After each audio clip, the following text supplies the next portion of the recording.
tuloy bumabalik sa aking alaala yung mga kaso pong hinawakan namin dito. Captain Sakilayan, Nuesca case, Captain Sakilayan. Remember yung sa Starbucks?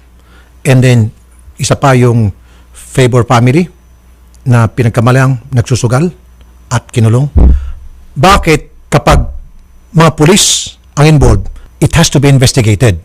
Huwag muna kayo magsalita, tapusin natin yung investigasyon. Pag pulis ang involved. Pero pag civilian, ops! Case closed. Tapos na ang laban. Did you notice? Ako na-notice ko po yun.